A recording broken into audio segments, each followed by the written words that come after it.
दोस्तों, अमेरिका में 12 साल रहने के बाद 2002 में डॉक्टर आफिया अपनी फैमिली के साथ पाकिस्तान वापस आई। 31 मार्च 2003 के दिन कराची में डॉक्टर आफिया अपने 3 बच्चों के साथ एक टैक्सी में सवार हुई। वो इस्लामाबाद की फ्लाइट के लिए एयरपोर्ट जा रही थी, लेकिन रास्ते में कुछ लोगों ने इन चारों को रोका और टैक्सी से निकाल लिया। अगले 5 साल यानी 2008 तक वो सब गायब रहे। 2008 में अमेरिकी इदारों की तरफ से डॉक्टर आफिया के घर वालों से राब्ता किया गया और डॉक्टर आफिया के बड़े बेटे अहमद को डॉक्टर आफिया के घर वालों के हवाले कर दिया गया। इसके बाद से वो अपनी खाला डॉक्टर फौजिया और अपनी नानी के साथ रहता है। इसके बाद 2010 में डीएनए टेस्ट के बाद डॉक्टर आफिया की बेटी मरियम को डॉक्टर फौजिया के हवाले कर दिया गया। डॉक्टर आफिया को अफगानिस्तान में बगराम डिटेंशन सेंटर में रखा गया था। 2006 में मुअज्जम बेग की किताब एनिमी कॉम्बेटेंट के नाम से आई। मुअज्जम बेग बगराम और ग्वांतानामो जेल में कैदी रह चुके थे।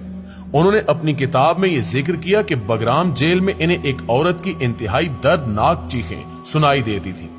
वहां एक औरत कैदी नंबर 605 और the grey lady of Bagram के नाम से मशहूर हो गई थी। कुछ लोगों ने यह ख्याल किया कि हो सकता है कि वो डॉक्टर आफिया ही हो, लेकिन ये बात यकीन के साथ नहीं कही जा सकती थी। 2008 में डॉक्टर आफिया को कैद से रिहा किया गया और इनके पास एक बच्चे को लेकर गए, जिसके बारे में कहा कि यह आपका बेटा अहमद है। वहां से आफिया और इसके बच्चे को कत्ल करने का मंसूबा बनाया गया। यहां से कहानी के 2 रुख शुरू होते हैं। अफगानिस्तान की तरफ से कहानी का यह रुख सुनाया जाता है कि डॉक्टर आफिया को उसके बच्चे के साथ गवर्नर हाउस की तरफ जाने के लिए कहा गया था, लेकिन वो गवर्नर हाउस की तरफ जाने की बजाय मस्जिद की तरफ गई और कमजोरी की वजह से गिर गई।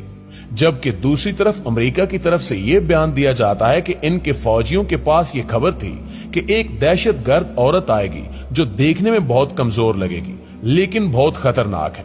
इसके साथ एक बच्चा भी होगा। हुक्म दिया गया था कि जैसे ही उस औरत को देखो फौरन उसे कत्ल कर दो। तो उन्होंने इनको देखते ही शूट कर दिया और कत्ल कर दिया गया। ये एक झूठी खबर थी जो यकीनन इनके घर वालों और पाकिस्तानी कौम के लिए बहुत तकलीफ दे रही। डॉक्टर आफिया पर इल्जाम लगाया गया कि इन्होंने अमेरिका के फौजी अफसरों पर कातिलाना हमला करने की कोशिश की है, जबकि ऐनी शाहिदीन के मुताबिक आफिया इतनी कमजोर हालत में थी कि मस्जिद की दीवार के करीब गिर गई थी। दोस्तों, सवाल यह है कि इस हालत में इन्होंने फौजी अफसरों पर हमला कैसे किया। यकीनन ये एक बहुत बड़ा और झूठा इल्जाम था जो डॉक्टर आफिया पर लगाया गया था। 2010 में अमेरिकी अदालत में समाअत हुई और डॉक्टर आफिया को कोर्ट में पेश किया गया। उनके दांत टूटे हुए थे, बाजुओं पर जख्म थे और जंजीरों में जकड़ा गया था। वहां इनके भाई भी मौजूद थे, लेकिन इन्हें डॉक्टर आफिया से मिलने की इजाजत भी नहीं दी गई।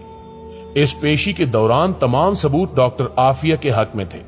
मेडिकल रिपोर्ट्स गवाह थी कि इन पर किस कदर तशद्दुद किया गया, लेकिन इस सब के बावजूद डॉक्टर आफिया को 86 साल की कैद की सजा सुना दी गई।